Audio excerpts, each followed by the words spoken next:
This model of a Putzmeister M385 concrete pump comes in a Putzmeister branded box, and it's nice that it's got some technical information about the real machine printed on the sides. There are no instructions for the model, and inside the box the packaging consists of foam backed cardboard, which protects the model well, and the only thing inside is the M385 and a bag of small parts that have to be fitted.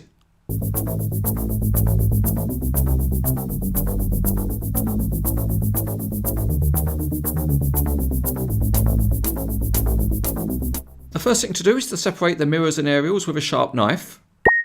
And there's a viewer question about this from Billy Nomates of Scotland. Billy asks, can the parts be separated using your teeth? Well Billy, the answer is a model like this is not a food item and it has no nutritional value. Back to the model, and there's some pre-assembly to do on the mirror that goes on the passenger side door. A small separate mirror is just a push-fit connection into the top of the frame, and it fits well enough so it's easy to do.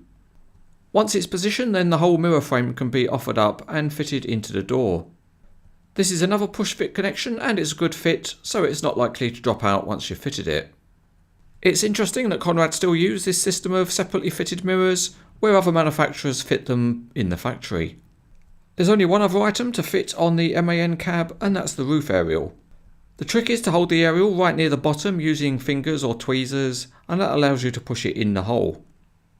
There's one other item to fit for when the pump is in road-going configuration, and that's the plastic spreader plates which fit on the outrigger posts, 2 on either side. They just clip into position, and then that's a good way to store them while the vehicle is travelling. Once they're fitted, the outrigger beam is closed up and the vehicle's ready for the road.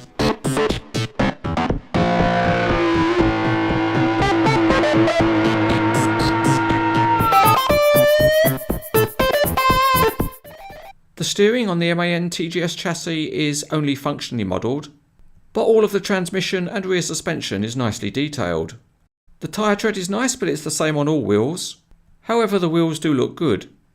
The MAN cab is simple, and it's unusual not to see windscreen wipers, but there are simple graphics and the lights look fine, although there are no number plates on this generic vehicle. The body sides have got very good paintwork, and although the lower panel is plastic, you wouldn't know it by looking. The outrigger beams are metal with chevron graphics and smooth-sided pistons, and the rear beam has got the cutaway section of the original. Anti-slip walkways are mounted on either side of the pump, and there are good metal hand railings. At the rear, the hopper's modelled well with a realistic looking grille. The placing boom is a nice piece of modelling because it's nearly all in metal, and it's got some good graphics and paintwork. The colour match on the hydraulic ram cylinder jackets is also very good. This is a CranesEtcTV safety advisory. Placing boom trunking can move about with a lot of force, so hold on tight.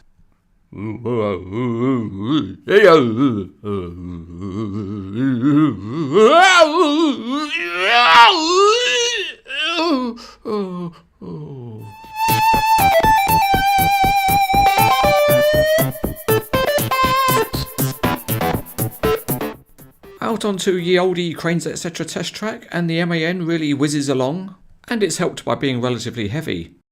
The rear axles have got a fair degree of movement to represent suspension, and each of the wheels turns independently. Moving to the front, the steering works and it's got an excellent range of movement, so a really hard lock can be obtained, and that gives you a Top Gear kind of cornering performance, and it really lets yourself get backed into some tight corners. Let's now drive to the site of where we want to do some concrete pumping and get set up. The rear outriggers simply fold out, and then you can disconnect the spreader plates that are attached onto the post. We can then set about lowering the pads, and they're a little bit unusual because they're not screwed. Instead, they're just a simple friction fit, and you pull them out to the length that you want. The beam at the front is telescopic and it just pulls out. And unsurprisingly, the next thing to do is just to pull the pad down on the front beam. Repeat the process for the other side and then the machine can stand on its outriggers and the pistons are stiff enough to be able to hold the truck wheels free. We're now at the point where one can raise one's boom. But firstly, we'll finish off the model review by raising the placing boom on the truck. And if you think this is being done at a realistically slow speed, it's because the hydraulic ram that controls it is very, very stiff, so it takes a lot of effort to move it. This Putzmeister is called an M38.5 because it can reach up 38 meters and it's a 5-section boom. And a selling point for the real machine is the 5-section boom allows more flexibility in getting the concrete to where it's needed. In turn, Conrad has done a good job in articulating the boom for this particular model. The hydraulic rams that control it are generally stiff enough so that you can set any pose that you want. And there's a flexible rubber piece of trunking at the end. When you open the boom out like this, it does make an interesting and good looking model. Another feature of the boom is that it does fully rotate. And it's a good job this is not filmed in realistic 3D because the end of that boom would be whacking you in the side of the head. There's one other feature to look at on this model, and that's at the rear where the hopper has an opening lid. And it's a nicely implemented little part.